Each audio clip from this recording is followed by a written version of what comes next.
Welcome to the Black Cat Carnival. Grab your tickets and a snack and I will tell you all about Escape the Readathon.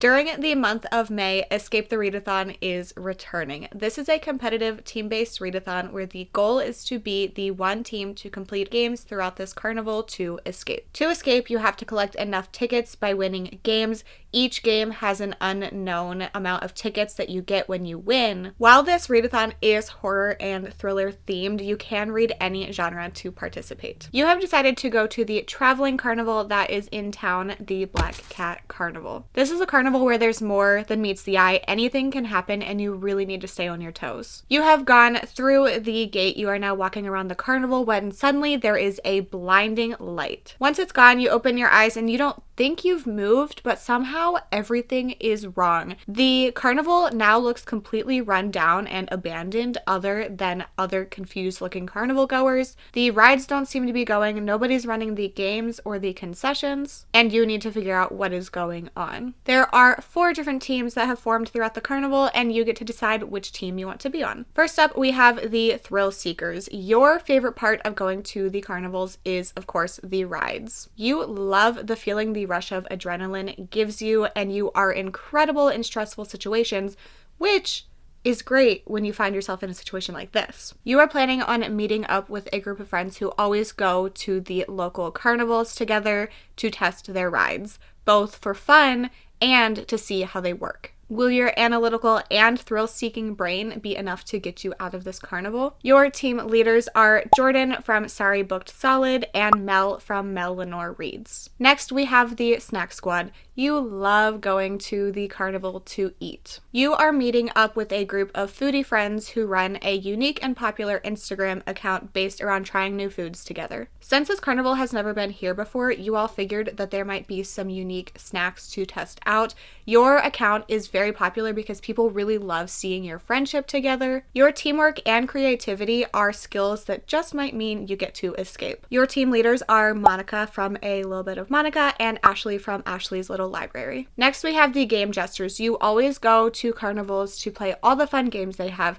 Here's the thing. You don't just play the games. You and your friends have figured out a way to kind of beat the system and always win. Maybe it's because you've played these kinds of games too many times, but you just call it strategy. And winning is fun. Will your ability to come up with a way to always make it out on top and have fun while doing it mean that you get to escape? Your team leaders are Sarah from Wicked Reading and Cassidy from Covers with Cassidy. Finally, we have Film Crew. Everyone on this team is part of a group of people who are filming a YouTube series where you investigate ghosts and try to get as much evidence as possible. There was a narrow mishap in a haunted house that you got out of, and you decided to go to this carnival as a crew to celebrate both getting out of this house and the success of your YouTube series. You have the experience in these kind of situations, but will you be able to escape again? Team leaders are Kitty from Spicy Cats Reads and Kelsey from Slime and Slashers. Somebody on your team sees a piece of paper folded up and grabs it,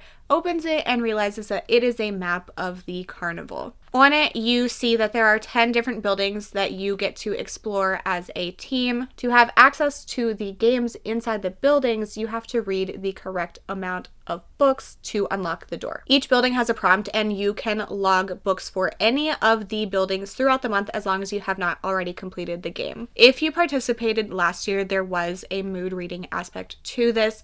This has been replaced with the buildings and the building prompts this year. All of the building prompts are very vague, so you can really read whatever you want for them, but it gives people more direction. You do not have to follow the map in any order. Like, you don't have to follow a path. So you could start with one building and then the next building you try to get into is not connected at all, and that is totally fine. The map is just so you can see all of the buildings. It's just mostly for fun. So we have Good Fortune, where you need to read your most read/favorite genre. Unfair Wheel, read a book at the top of your TBR. This can be things you want to read next or are really anticipating. Food Court, a popcorn read. This is up to interpretation, but to me it's generally a fun read. Cutthroat Circus, read a book where the cover matches any team leader's YouTube thumbnail. A thumbnail is the little picture you see on the YouTube videos before you click on it. Heads Up is an author you have read from before. Horsing Around, an intimidating read. This is up to interpretation. It could be because of the length, the genre, the publication date, you haven't liked from the author before, or whatever. Bullseye Battle, a new to you author. No Strings Attached a book a friend recommends. You can have an in real life friend recommend a book or someone that you follow on social media that you trust their opinion. Hard hitter, a 5-star prediction, and Funhouse, a book picked with a poll pick. This can be done on Discord, Instagram, whatever, but you have to have at least 2 books in your poll. You can read for any of the building prompts at any time. This is so that you can still count the books you are reading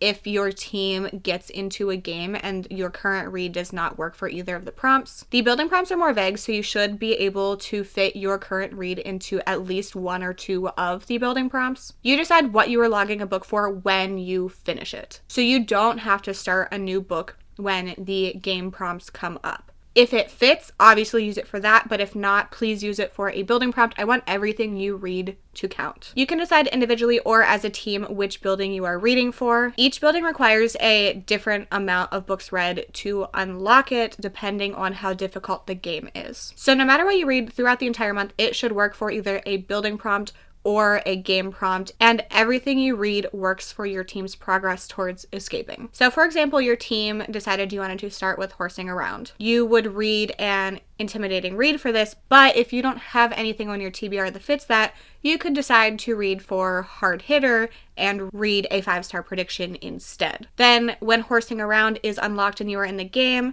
you can continue to read for hard hitter or another building prompt, or you can switch to reading for the game. So those are all the prompts that you will know before the readathon starts. When you unlock a building and start a game, you will get a video prompt in Discord in your team's separate area telling you the next steps and what you need to do to complete the game. The games are all run slightly different from each other, but the basic concept is that prompts will come up. One is the correct prompt, and then you have trick prompts as well. You don't know which is which, obviously, so you can read for either one, decide as a team what your strategy for that is going to be, or you could not listen to them and just read whichever one you want. When you have completed this game, you will get a notification, you will get your tickets that you have earned for escaping this game, and you will go back to reading any of the building prompts that you want. If you have happened to unlock another building while you are in a game, you will just automatically move into the next game.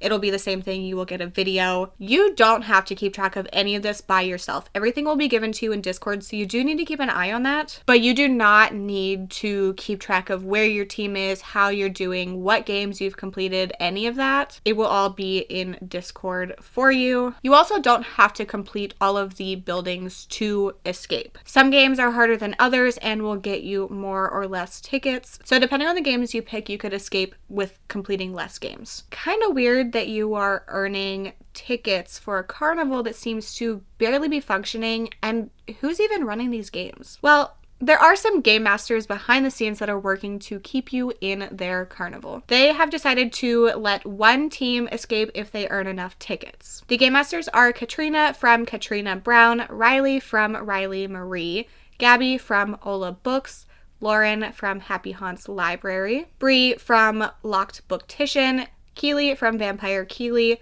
Deja from Deja's Book World, and Kat from Cat Chats. These Gamemasters will be reading to take tickets away from your team throughout the month. Even though they will let one team escape, they would be happier if nobody got out. Their reads will be subtracted from the team tickets that you are winning, so keep an eye on them throughout the month. Some more specifics about the readathon. So there's a sign-up form in the description. Click on that link and fill it out. You need to use your Discord name when you sign up because you will be using this throughout the month. Choose what team you want to be on and let us know how many books you typically read in a month. This is done in ranges, so pick the one that makes most sense for you. If you are in between two and are somebody that is very motivated by readathons and think you're going to read a lot more, maybe pick the higher option, but truly it doesn't matter that much as long as it is roughly what you read. Make sure you sign up with a number that is realistic for you, not specifically a stretch goal. Like if you typically read 10 books a month, don't sign up for 25 because you're hoping you will read this. If you end up reading more than what you sign up for, that is totally fine. But if you sign up for a ridiculous number, that makes it harder for your team to escape because everything is based on percentages of your sign-up number. So yeah, just pick what you typically read in a month. You also will need to join the Discord. Without this, you will not know what is going on. There will be very important information in there throughout the readathon. This is where you know what you're supposed to be doing. All the prompts will be there, all of the updates you may need. Once you're in the Discord, you can choose your team and you'll get access to your team's private chat as well, so you can strategize,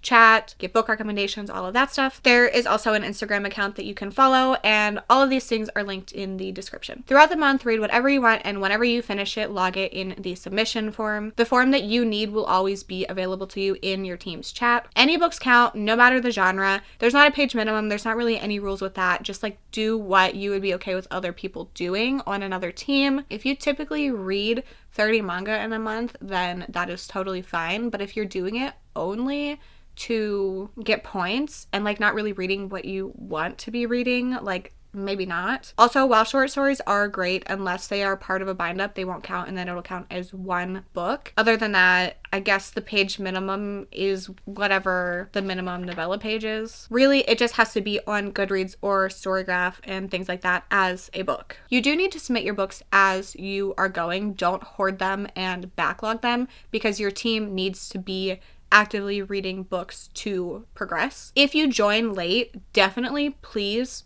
do all of your books as a backlog. You can log them in any of the building prompts or the game your team is working on. The readathon is run off of percentages based on all of the numbers that you signed up with. So if you read 4 books in a month, or if you read 30 books in a month, your books will equal the same amount for your team as well. So this is totally fine for slower readers or people who aren't able to read as much throughout the month. There's no expectation to read 70 books to help your team out. And once again, no matter where you log a book for, it is always helping your team. Since you would not know your progress if you were really in this situation, you will not be getting real updates throughout the month. So you won't know your own team's progress, and you won't know the other team's progress either. You will only know which game you are currently working on and the games you've already completed. You will not know how close you are to unlocking another building or how close you are to completing the game. As soon as you hit the percentage needed to unlock the building, the stuff for the game will pop up and you will get started on that. The one way to get information about things going on in the readathon is the host vlogs. I will have some information sprinkled throughout my videos in the month, and I will be giving information to the team leaders as well. So any of their Escape the Readathon videos might have information on what game their team is working on or how many games they've completed already. So keep an eye on those throughout the month. There will also be tons of reading sprints to help you escape this carnival. There will be kickoff sprints on my channel on Wednesday, May 1st, and closing sprints on Friday, May 31st. I will also be hosting sprints throughout the month, as well as the other team leaders. They will all have sprints on their channel, so make sure you subscribe to everybody so you don't miss any of the content with updates or reading sprints. The schedule for all of this will be posted in Discord as we go along, and updates will hopefully be on Instagram as well. We also have some merch. There are 2 places you can get this. The first one is on Bonfire. So we have crew necks, t-shirts, and a mug available. They all have the Black Cat Carnival logo on the front and a Ferris wheel on the back. There are Comfort Colors t-shirts with the Carnival logo in blue jean, seafoam, violet, terracotta, and butter. And then there are 2 different styles of crew necks. So we have charcoal, royal blue, and red in the standard Gildan crew neck. And in the soft style, there is blue, green, purple, and sand. There's also this cute mug that has the same design as the apparel. If you can't get anything in this campaign, there will be other ones running afterwards, but they will be delivered into May. If you are in the Loaded Fries and Up tiers on my Patreon, you also get a discount code for any merch, both on Bonfire and on Etsy. So on Etsy, there's some other things available. This is the super cute ticket sticker. This is the same size as a standard raffle ticket with the Carnival logo on it. These also have glitter on them that's really fun. They are perfect for Kindles and especially reading journals. There are 4 team bookmarks as well. These are available individually as well as in a set. All 4 bookmarks have a holographic foiling on them. The Thrill Seekers bookmark is the purple Ferris wheel bookmark. I love the creepy balloons on this one and the shade of purple. The Snack Squad bookmark is the green Food Court bookmark. This one is so fun with all of the spiders on it. Jesters is the blue Dunk Tank bookmark. The drips on this are so cool with the holographic foil. Film Crew is the orange Puppet Show bookmark. I'm obsessed with these skeletons on puppet strings. I think all of these bookmarks are so fun. I spent an obscene amount of time working on them. I had some help, and I hope you love them as much as I do. So stickers and bookmarks are both available on my Etsy. I do have a limited quantity of both of these, so if you are interested in them, I would get them ASAP. Some final quick reminders. Sign up on the sign up form. You need to sign up with your Discord name, and you will be using this later. You have to be in the Discord to participate. This is where you find out where your team is, get the submission forms, find out your prompts. You don't need to chat in the Discord to participate, but I think it's a fun time to hang out with everybody who is joining the readathon. You won't know your team's progress. You won't know where other teams are unless you are watching my vlogs and the host videos throughout the month. Prompts are different for all of the games, for all of the teams. So you can talk about what prompt you are reading for. If you participated last year, you will know that Film Crew was the winner of last year. If you were on this team last year, you do not have to be on this team again if you don't want to. If you were not on Film Crew last year, you are still welcome to join this year. It's just a little callback to last year, but really it is like a separate team, so you can do whatever you want with that. This seems like a lot going on with this readathon, but I promise it is very easy to participate. The only thing you need to keep track of is the books that you have submitted. I will not be able to check if you have submitted books or not, but everything else will be very easy to find and access and keep track of on Discord. You just need to read and have a good time. So links to the sign up form, the Instagram, the Discord, Bonfire merch, Etsy merch, and all of my co-hosts, both the team leaders and the Gamemasters, are in the description. I would love to know if you are participating and what team you are joining. If you want to leave me an emoji to say you were here, you can leave me a cat or any sort of carnival themed emoji. I love this readathon and I hope you enjoy it as much as I do. So I'll see you in May.